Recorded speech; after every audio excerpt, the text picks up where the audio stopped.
Então vamos lá. Verbo, classe gramatical importantíssima. Começando pela definição de sempre, né? Do ponto de vista semântico, o verbo normalmente ele indica ação ou processo, mas também ele pode indicar estado, mudança de estado ou fenômeno natural. Basicamente isso. Tá certo? Ação, o processo, o acontecimento, né? A gente pode traduzir esse processo por acontecimento. Estado, que aí trazem os verbos de ligação, né? Ou fenômeno natural. A gente vai perceber lá na análise sintática, né, para fazer análise sintática e tal, que é importante saber que há três tipos de verbo, tá certo? Quando nós falamos em tipos de verbo, tem que vir à sua mente o seguinte: verbo significativo barra nocional, que são os verbos que indicam essa ação e esse processo que está aí no material. Significativo barra nocional é o verbo que indica ação, processo barra acontecimento ou fenômeno natural. São verbos chamados de significativo ou nocional. Os verbos que indicam ação são significativos ou nocionais. Os verbos que indicam estado ou mudança de estado são verbos de ligação. Tá certo? Então, basicamente, eu tenho isso. Tipo de verbo: significativo barra nocional e verbo de ligação. Pronto. Esses dois tipos. Os verbos significativos ou nocionais indicam essa ação, esse processo, o fenômeno natural, e o verbo de ligação indica o resto. Que resto? Estado ou mudança de estado. Tipo de verbo é isso aí. Ah, pessoal, aquele negócio lá de verbo transitivo direto, não, ali é predicação verbal. Tipo de verbo é verbo significativo e verbo de ligação. Certo? Tem que ter isso em mente. Então, dentro de uma perspectiva temporal, sempre, né? Passado, presente e futuro. Tudo isso que o verbo indica, acontecimento, processo, ação, fenômeno natural, estado ou mudança de estado, é dentro de uma perspectiva temporal, de tempo, tá certo? O verbo pode indicar ainda a noção de existência ou volição. O que é volição? É desejo. Pode indicar necessidade e vai-se embora. Por exemplo, o aluno estudou muito. Olha só, indica uma ação do passado, que aconteceu no passado, né? Sempre dentro de uma perspectiva temporal. A aluna está feliz. Está é o estado como a aluna se encontra dentro da perspectiva temporal no presente. A aluna virou professora. Observe que o verbo virar aqui indica não um estado, mas uma mudança de estado.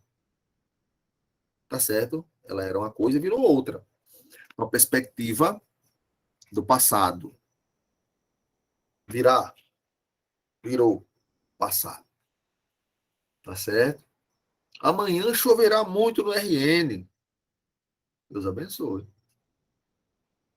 Fenômeno natural.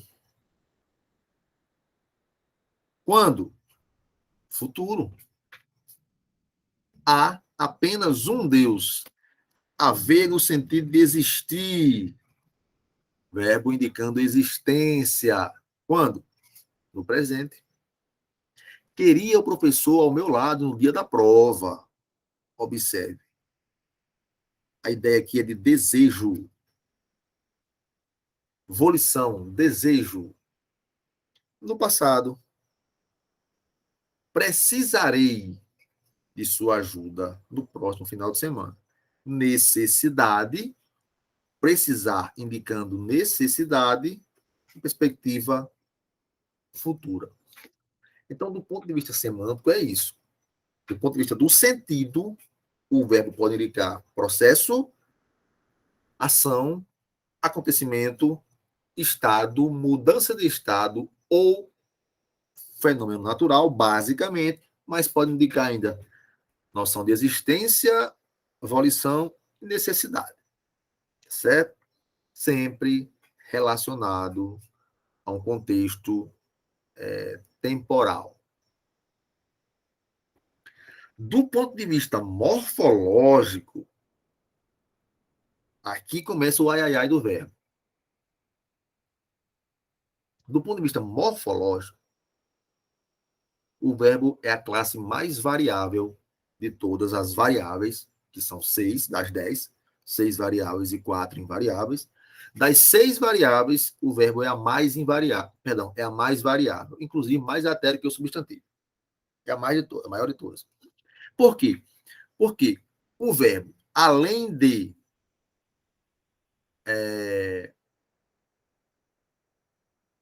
ser variável, ele varia em modo que não acontece com as outras classes, em tempo,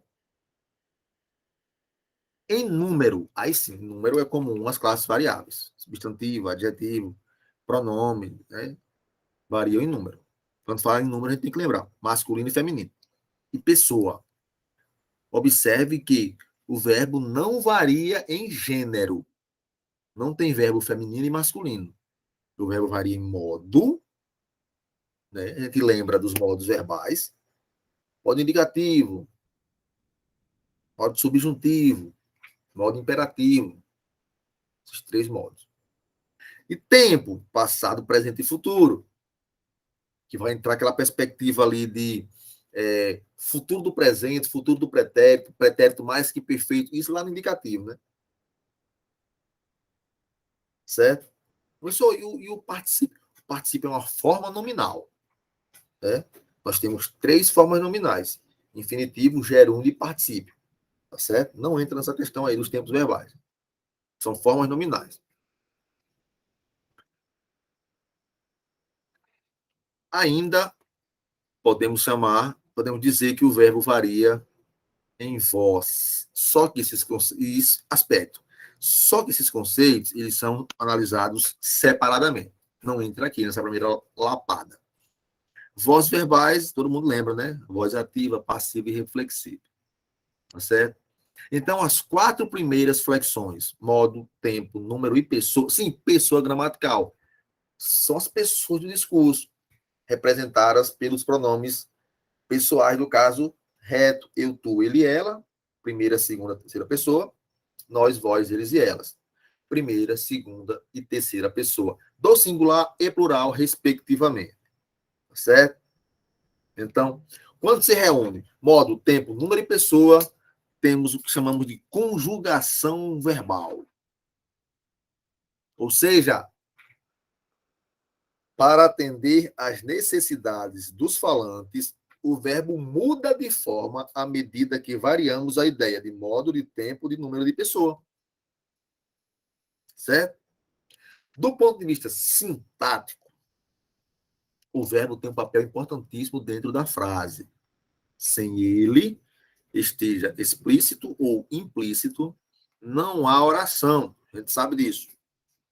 O verbo ele é o núcleo do predicado.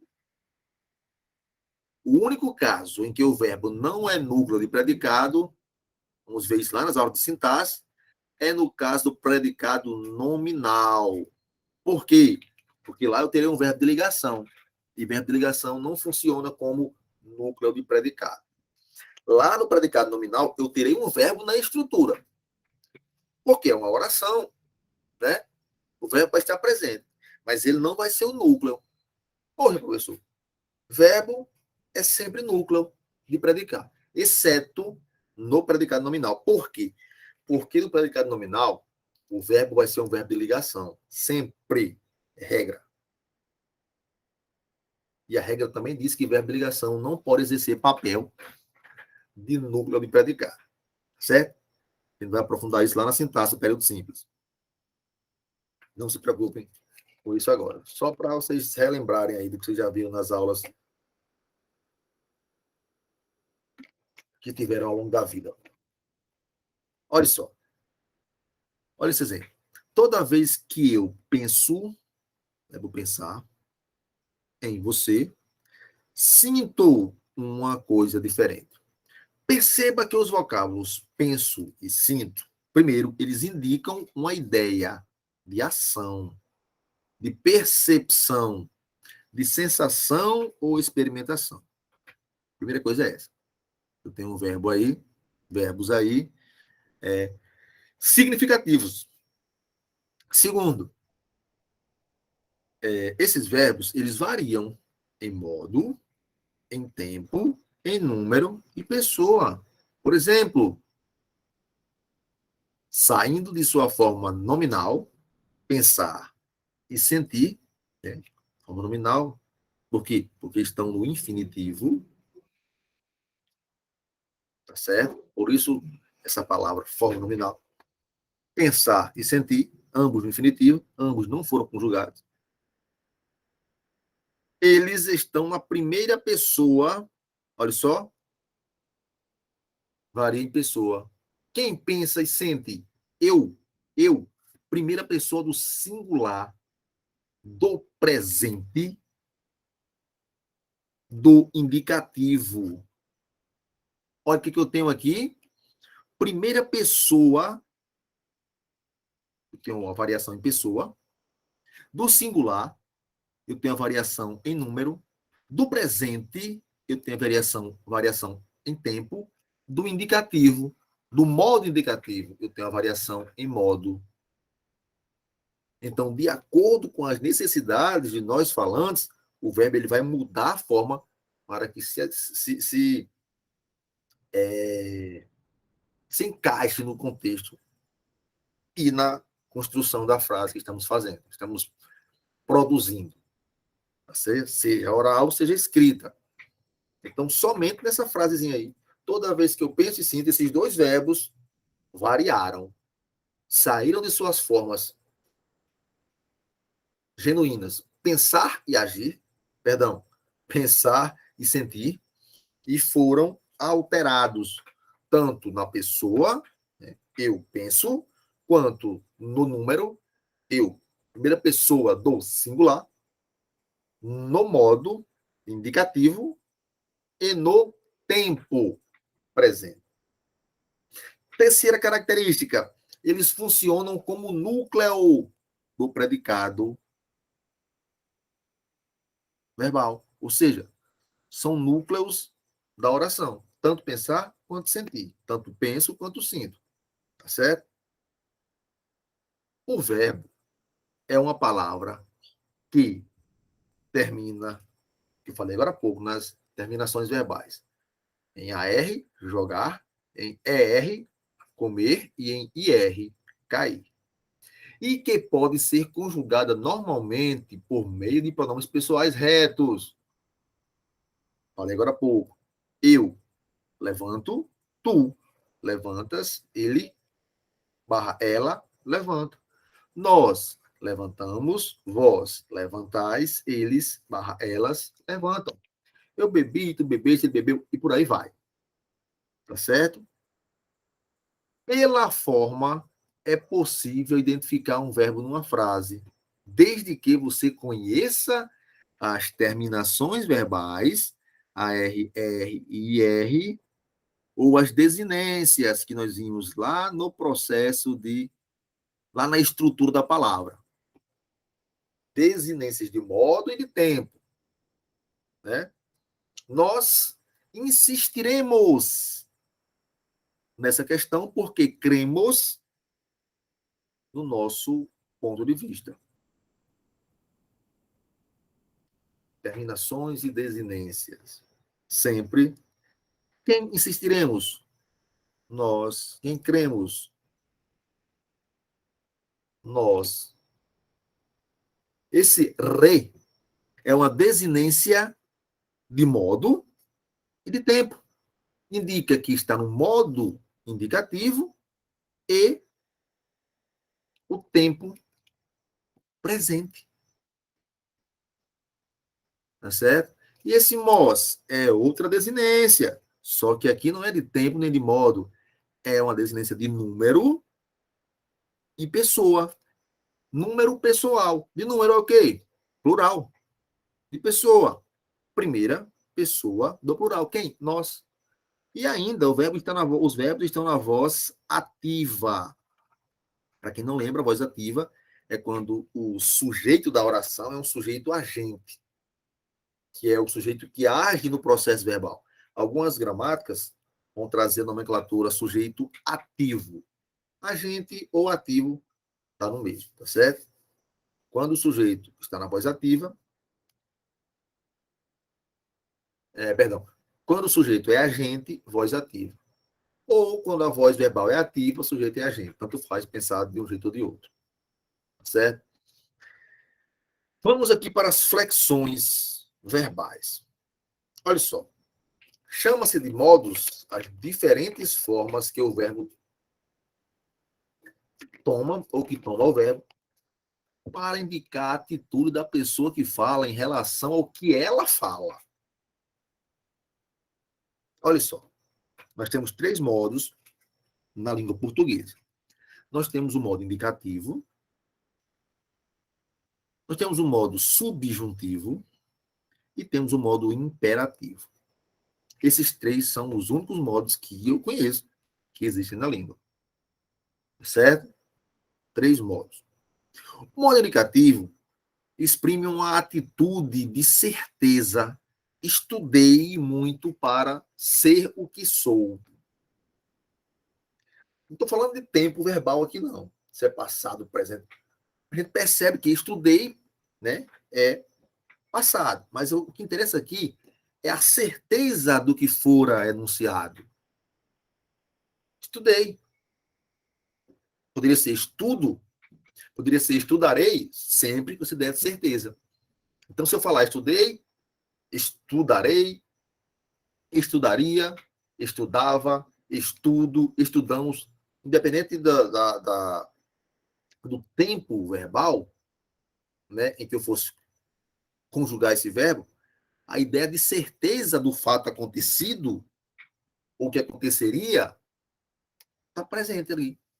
Então, se há essa certeza, é modo indicativo.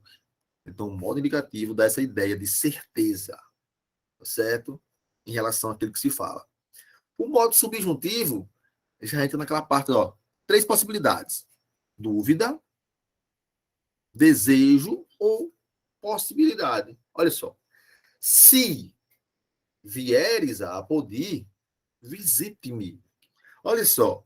Se já abarca aqui uma conjunção condicional, ou seja, indica uma possibilidade.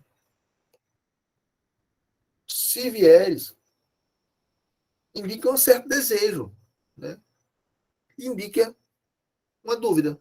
Eu não sei se você vem. Você não sabe se vem, mas se vieres, visite-me. Tá certo? Modo indicativo dá uma ideia de certeza. Modo subjuntivo expressa uma ideia de dúvida, de desejo ou de possibilidade. E o modo imperativo já vem daquele negócio de império, de ordem. Mas eu não posso pensar só que imperativo é ordem, como a tia ensinou lá no 5º ano. Pode indicar um desejo, um convite, um conselho, uma súplica, certo? Então, se eu pensar imperativo só como ordem, quando aparecer um convite, um conselho, um desejo ou uma súplica, eu não vou entender como imperativo e também não vai se encaixar na certeza nem na dúvida e eu vou ficar, pô, e agora é o quê? Tá certo? Senhor, tende piedade de nós. Uma súplica. Tá certo? Então, eu só tenho esses 3 modos verbais. Ou o verbo vai estar no modo indicativo, ou o verbo vai estar no modo subjuntivo, ou o verbo vai estar no modo imperativo. Aí tá tranquilo. O que começa a enganchar é na parte das conjugações. porque tem vários tempos, né? Cada modo tem seu tempo, certo? As formas nominais que eu havia falado agora há pouco são três. Infinitivo, quando o verbo não foi conjugado, está, portanto, na sua forma nominal de origem. O gerúndio,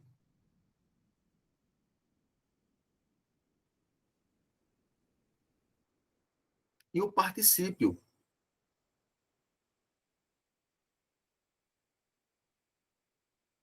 Tá certo? Então, o verbo no infinitivo ele está na sua forma genuína, tal qual foi criada. No gerúndio, dá uma ideia de que a ação está acontecendo. Eu posso até pensar, a gramática não vai dizer isso a você, mas eu estou dizendo aqui, que eu tenho a ideia de futuro, estudar. Vou estudar. Estudando o gerúndio, eu tenho a ideia de presente, tá certo?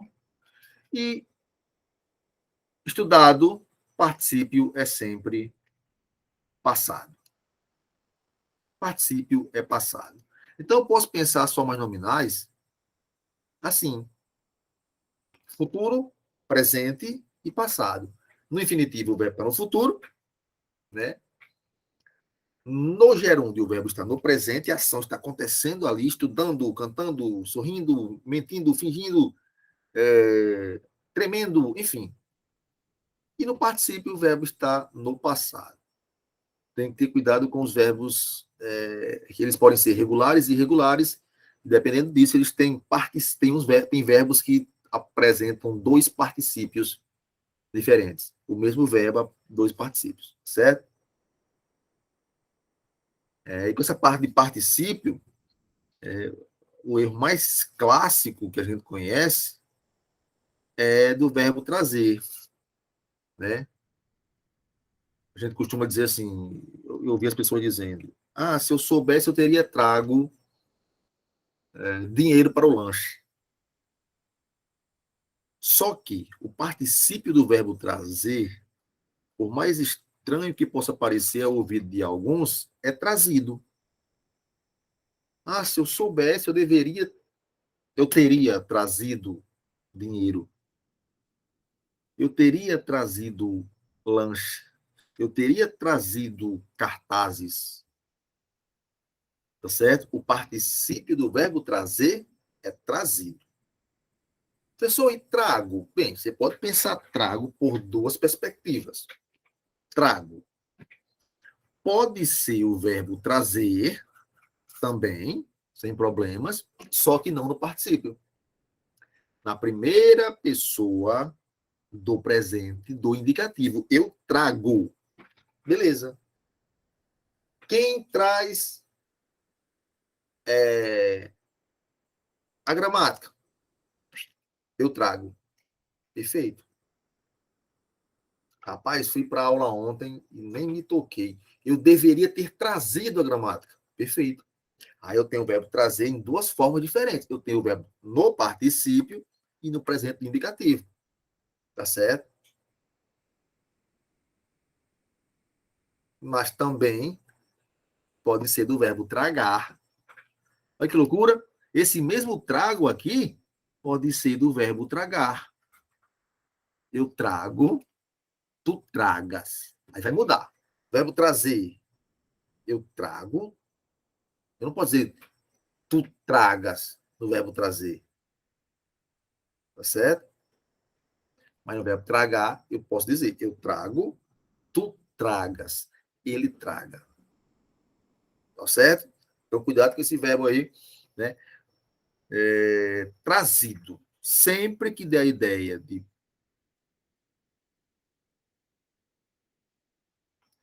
particípio, é trazido. Eu vi uma pessoa dizendo uma vez, usando um particípio que não existe, do verbo comprar. Marielle vai lembrar dessa situação, creio eu. Que a pessoa disse, não sei o que, devia ter compro. Lembra disso, Marielle? Não, Não lembra? não. Numa palestra, eu acho que foi compro a palavra. O município devia ter compro, alguma coisa desse tipo. Até eu comentei com Não, você depois. Hein? não lembro, pensei que era de outra coisa que você ia falar. Não, foi num negócio que teve lá, uma reunião virtual e tal. Enfim. Aí pessoas. Ah, Sim, lembrou? lembrei. Acho que falando em coisas para. Esses. Vou chamar de utensílios para pandemia. Não sei o quê. Coisa da escola, né? Eu disse, devia ter compro. Eu disse, porra, compro? Não, esse participo não existe. Né? Participo deve comprar, é comprado. Não existe compro. Não no participo. Sim, existe compro, sim. Eu compro, mas aí é o mesmo caso de trazer e trazido. Né? Eu trago, eu devia ter trazido. Eu compro, primeira pessoa, indicativo. Participo é comprado. Tá certo? Então, temos que ter cuidado com os particípios. Tá ok? Então vamos lá. Essas três formas nominais que existem: infinitivo, gerúndio e particípio. Por que que recebem esse nome de formas nominais? Simples. Deixa eu só matar aqui um grilo, peraí. O bicho pulou. E é um grilo filhote. Depois está cantando fazendo zoada aí. Por que que recebe esse nome de formas nominais? Porque, além do valor verbal, pode ter função de nomes. Pode ter função de substantivo, de adjetivo, ou de advérbio. Por isso que chama-se formas nominais. Tá certo? Olha só. Vamos para as formas nominais detalhadamente. O que é o infinitivo? Eu falei que dá uma ideia de futuro. É uma forma que enuncia a ação, o estado ou o fenômeno de modo vago ou indefinido. Ele pode ser classificado em infinitivo pessoal e infinitivo impessoal. O infinitivo pessoal, ele está ligado às pessoas do discurso. Eu, tu, ele, ela, pessoas gramaticais. E ele é conjugável, tá certo? Essa é a diferença, uma das diferenças entre o infinitivo pessoal e o impessoal. Andar eu, andares tu, andar ele, andarmos nós, andardes vós, andarem eles. É conjugável. O infinitivo impessoal, ele não é flexionável. O impessoal não se flexiona. É o nome do verbo servindo para indicar apenas a conjugação. Amar. Pronto, acabou. Não se conjuga nesse sentido. Só para indicar que esse AR é primeira conjugação. Por e vender, segunda conjugação. Professor, peraí, que agora lascou o negócio aqui. Tá certo. AR, primeira conjugação. ER, segunda conjugação. E R, terceira conjugação. As conjugações são modelos para que nós possamos seguir um padrão. Por exemplo, todo verbo terminado em AR segue o modelo de conjugação da primeira conjugação. Por exemplo, se você pegar o verbo estudar, terminado em AR, e o verbo caminhar, também terminado em AR, conjugá-los em todos os tempos e modos, você perceberá que o padrão é o mesmo em todos os tempos e modos. Por exemplo, só iniciando aqui, eu estudo,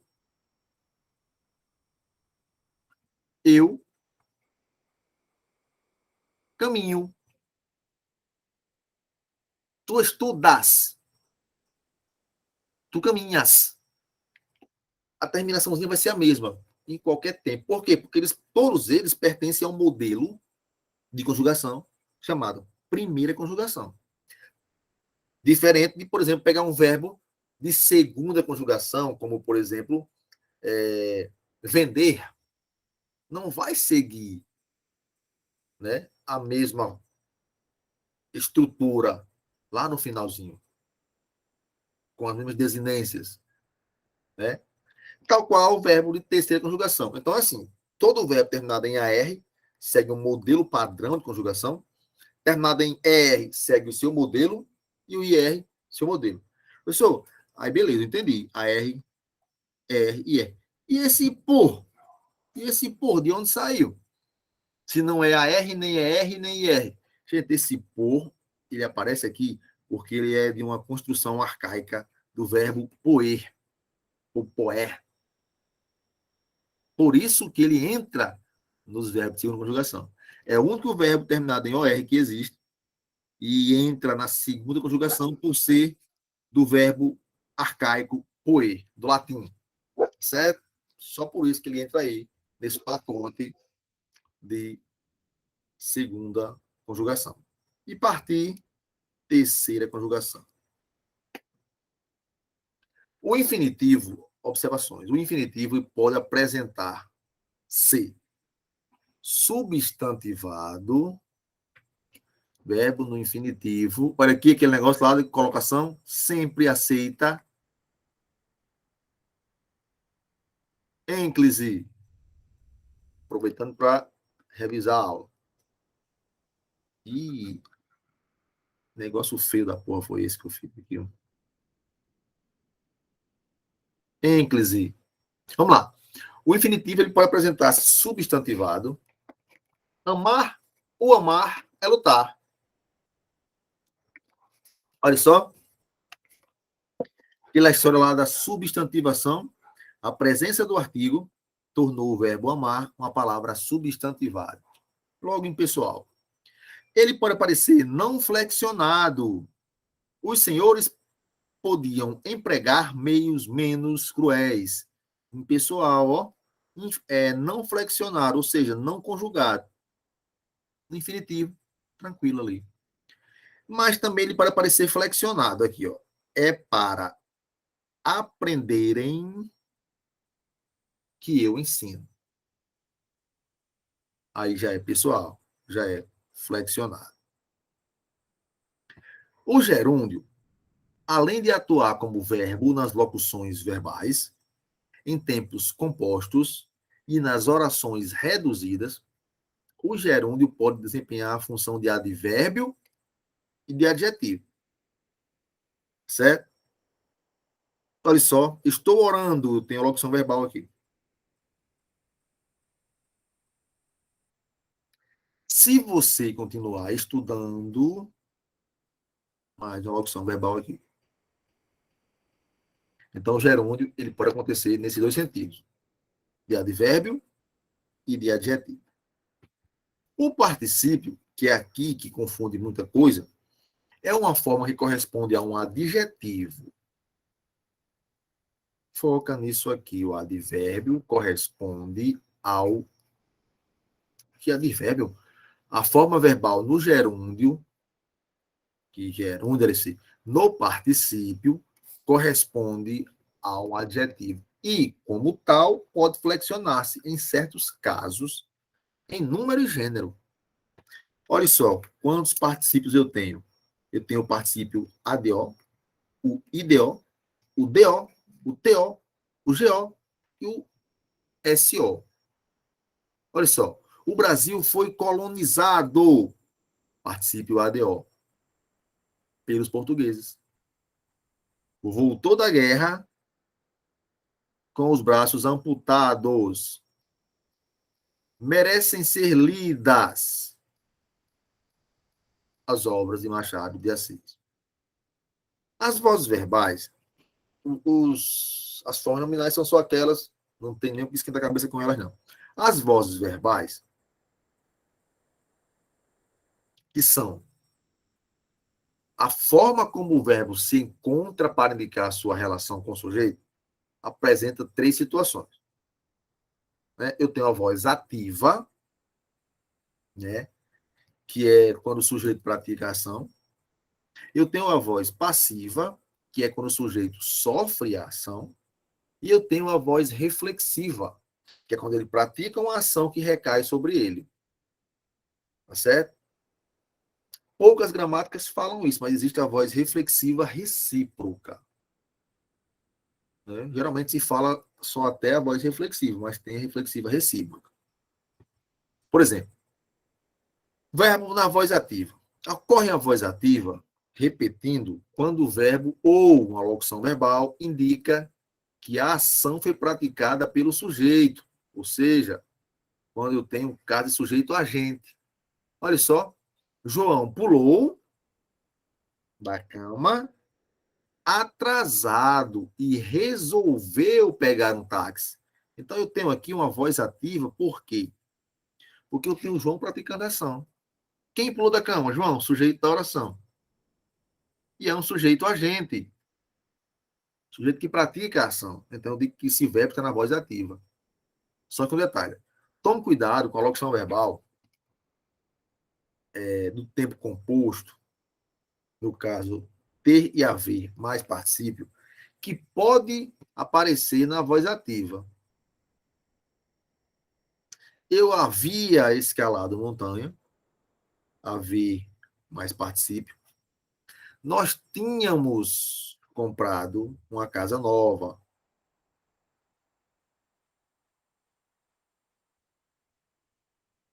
Ter mais particípio. Quando o sujeito sofre a ação no processo verbal, aí não é mais voz ativa.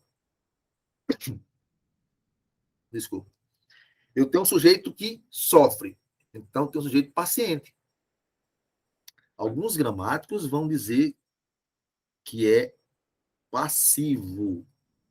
Então, fiquem atentos a essa nomenclatura. Paciente ou passivo, agente ou ativo. Quando o sujeito pratica a ação, ele é ativo ou agente. Quando ele sofre a ação, quando a ação é sofrida pelo sujeito da oração, a gente chama de sujeito passivo ou sujeito paciente. Aí eu tenho um caso de voz passiva. Observe, as casas, elas foram invadidas pelas águas do rio. Quem é o sujeito da oração? Quem foram invadidas? As casas. Praticaram a ação, sofreram. Sofreram. Sujeito, paciente, voz, usei feio, passiva. Tá certo? Locução verbal. Foram invadidas. Professor, aqui eu tenho locução verbal, ó. Havia escalado. Sim, mas quem, sujeito? Eu. Praticou a ação, sofreu. Praticou. Por isso que diz aqui, ó, cuidado com a locução verbal, que é geralmente característica de voz passiva, mas ela pode aparecer na voz ativa, nos dois exemplos que eu citei aqui, com o verbo ter e o verbo haver no particípio. Havia escalado. Quem havia escalado? Eu. O que eu fiz? Pratiquei a ação do escalar, voz ativa. Tínhamos comprado. Quem? Nós. Sujeito nós. Beleza. Praticou a ação? Não. Sofreu. Sofreu? Não. Praticou. Voz ativa. Comprou. Tinha comprado. Então, eu tenho dois casos em que a locução verbal está na voz ativa. Na maioria das vezes, é clássica na voz passiva, como, por exemplo, aqui. Foram invadidas. Né? Eu digo assim, a plantação foi destruída pelo incêndio. Eu tenho a locução foi destruída. O verbo foi, né? Mas destruída, locução verbal. Só que aqui eu tenho um sujeito que sofre ação. A plantação ela não praticou, ela sofreu a ação, voz passiva, tá certo? Só que há dois tipos de voz passiva. Há a voz passiva analítica e há a voz passiva sintética. A passiva analítica tem como característica principal uma locução verbal que pode ser formada por ser, estar ou ficar, mais o particípio. Olha só, os resultados foram apresentados. Os resultados da pesquisa foram apresentados pela instituição. Passiva analítica. passiva sintética, também chamada de passiva pronominal, tem como característica principal um verbo transitivo direto ou bitransitivo, que é o direto e indireto, acompanhado de um pronome passivador. Apresentaram-se, olha só, apresentaram-se os resultados. Enquanto eu tenho os resultados foram apresentados, com a locução verbal estendida, eu tenho aqui a passiva resumida. Sintético vem de síntese, sintética vem de síntese, de sintetizar, de resumir. Qual é a diferença de foram apresentados por apresentaram-se? Perdão, por não, para apresentaram-se. Então eu tenho aí o que se chama de voz passiva sintética. Eu tenho esse si na função de partícula ou pronome apassivador. Tá certo? Depois vamos ver que o se ele pode também indicar indeterminação do sujeito. Como agora há pouco eu falei do se na função de conjunção condicional. São várias as funções que o se pode exercer na nossa língua. Certo? Tem cuidado com isso. Apresentaram-se os resultados da pesquisa aos clientes. Verbo transitivo direto. Na primeira situação. Na segunda, o mesmo verbo exercendo papel de bitransitivo. Apresentaram o quê? Os resultados da pesquisa, objeto direto, aos clientes, objeto indireto. Apresentaram-se verbo transitivo direto e indireto ou bitransitivo. Apresentaram-se os resultados da pesquisa, objeto direto, verbo transitivo direto. Certo? Não se assustem. Essa parte de transitividade é só lá na sintaxe. Tranquilo? São 19h29. Eu vou explicar a voz reflexiva para a gente encerrar aqui e na aula seguinte, na próxima sexta-feira, a gente dá início pegando da sequência. Voz reflexiva. Simples demais. Olha só. Quando o sujeito pratica a ação, quando ele pratica, vou escrever até assim. Quando o sujeito da oração ele pratica a ação, o que eu tenho? Voz ativa. Quando o sujeito sofre a ação, o que eu tenho? Voz passiva. Quando o sujeito pratica e sofre a ação, voz reflexiva. Então, voz reflexiva é aquela voz onde o sujeito pratica a ação que reflete sobre ele. Por isso a nomenclatura de reflexiva. Ele pratica a ação, mas a ação recai sobre ele. Como, por exemplo, eu me barbeei, mas acabei me ferindo. Olha só, me barbeei. Barbeei a mim mesmo. Pratiquei ação sobre mim. Me ferindo, feri a mim mesmo. Tá certo? Então, João se deu a si o direito de tirar umas férias. Então, praticou a ação e a ação recaiu sobre ele. Olha só, o marujo atirou-se ao mar.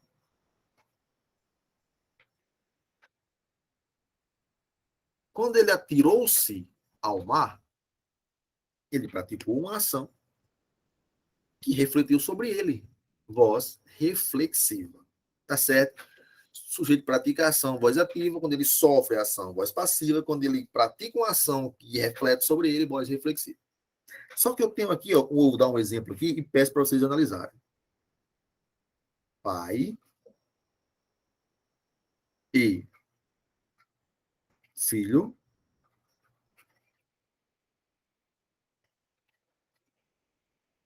abraçaram-se. A pergunta é: nós temos aí voz ativa, voz passiva ou voz reflexiva? Quem responde? Para a gente fechar. Voz ativa, passiva ou reflexiva? Seria reflexiva, professor? Jonathan disse que não disse, ele perguntou, né, no sentido de saber se seria uma voz reflexiva. O que vocês acham? Vocês concordam com o Jonathan? É reflexiva?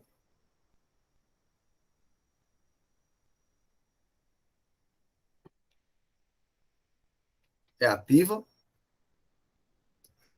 É passiva?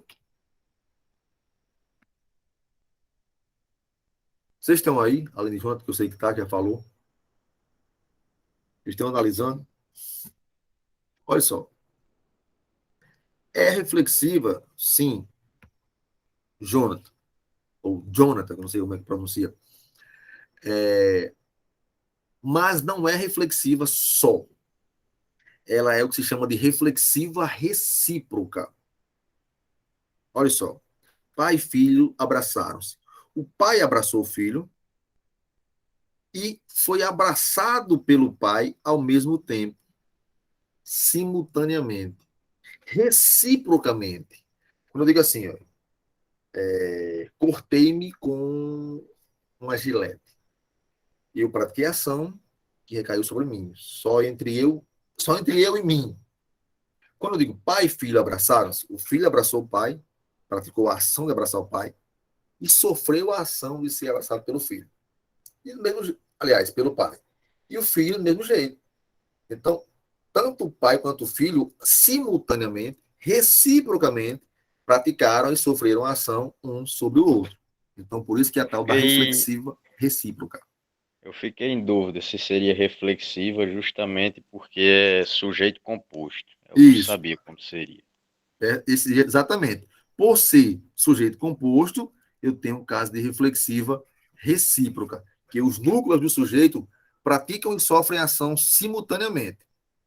Então, aqui é um caso que nem todas as gramáticas trazem. Vou repetir isso. É uma voz reflexiva, mas não é uma reflexiva normal, comum. É reflexiva recíproca. Tranquilo? Próxima aula, nós entraremos aqui no emprego dos tempos verbais.